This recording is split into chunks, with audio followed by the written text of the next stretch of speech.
The program board is made up of a cross-section of the public service.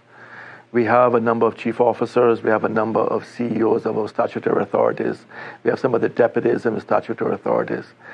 And we came together to deliver a project, and that was to reopen the country safely to tourism.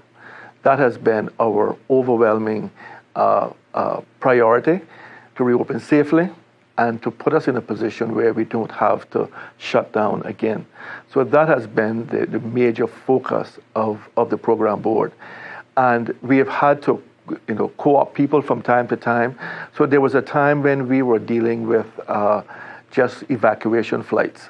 But when we then moved to welcoming tourists, we had to bring in our colleagues from the tourism department, our colleagues from Airports Authority, our colleagues from civil aviation, and of course engage with the private sector because they are our key partners in this.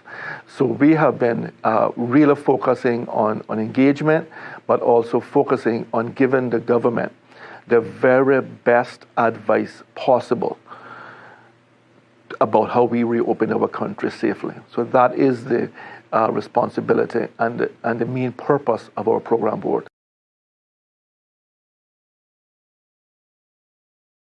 The government has said to us, please don't tell us that we are ready to reopen. We would like you to prove to us that you're reopening. We want to see that you have drilled down in the various key topics and key areas to make sure that we are ready for whatever happens. So, for example, on our public health side, are we ready?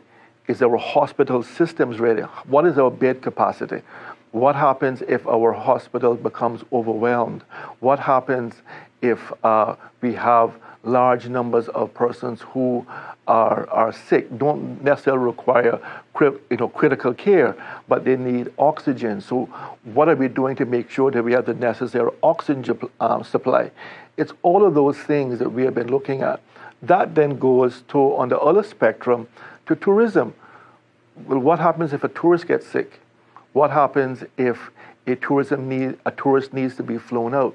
What provisions are we putting in place to ensure that the Caymanian people is not burdened with hospital bills of our tourists?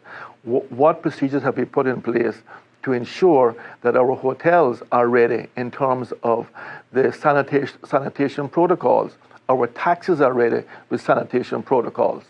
What happens if we have a tourist arrive and is sick at the airport? All of those things we have had to really think through and make sure that we have policies and procedures in place to deal with those very real issues that could arise once we reopen.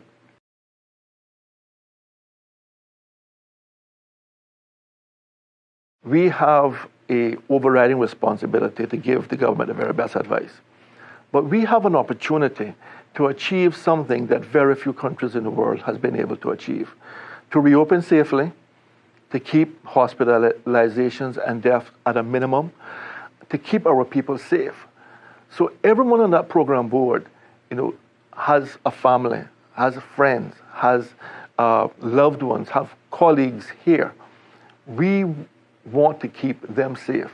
So once you personalize it and says, I want to give the government the very best advice that keeps my mother safe, that keeps my wife safe, that keeps my children safe, that keeps my civil servants safe.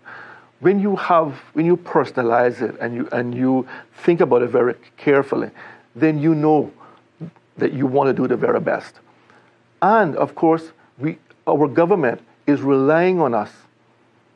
All of them were elected on the basis that they were going to reopen this country safely. And the overwhelming purpose of the civil service is to make the government of the day successful. So it was those key things that really united us to make sure that our government can meet the promises is made to our people by giving them the very, very best advice, by giving them our determination, our hard work, and everything that we could to give them the very best policy advice.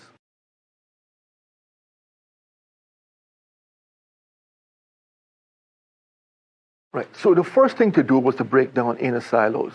We could not have silo working in a situation like this. And I must say, it has been, I think, one of the most proudest movements of my time as deputy governor to see how we easily broke down the silos.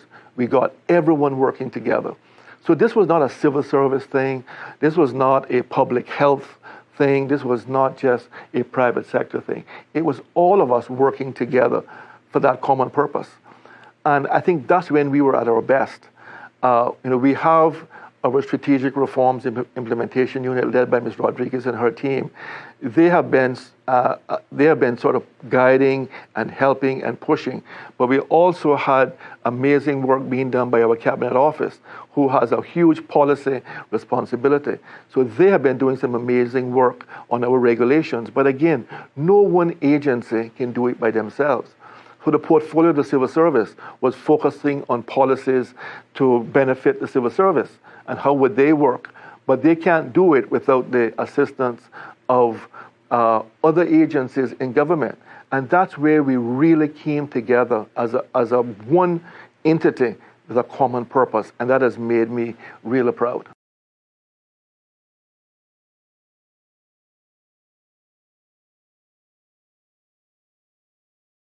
We are used to relying on statistics. So our tourism, Ministry of Tourism, Department of Tourism, they have amazing statistics on visitors and where they come from and the demographics and all of that. But we realized, and they were able to give us some very, very helpful information as to what we can expect our first visitors to look like in terms of demographics and the rare statistics. But we also needed to provide the government with modeling. So if you allow tourists in, what will that do to hospitalizations? What will that do to sickness? So the hospitals can then plan, have their plan working well. So we got assistance from the UK in terms of some modeling.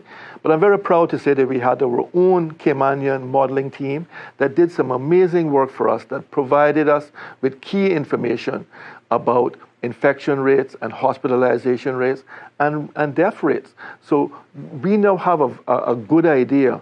And of course, modeling is never perfect, but we have a really good idea as to what we can expect when now and when we reopen in terms of statistics and infection levels, hospitalization levels.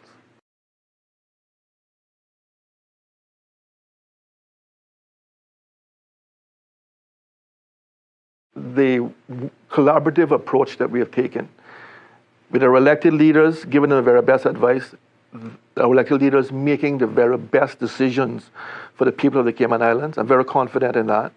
I'm very confident in the advice that we have given them. Dr. Lee reached out to Public Health UK if we ever needed advice about how to live with COVID. The UK has been doing that for quite some time. We have an amazing private sector who has been with us, all the time, making sure that they were following our policies, but also giving us advice. And I think our high vaccination rates, some of the highest in the world, all of those things put together give us the very best chance to open safely and not have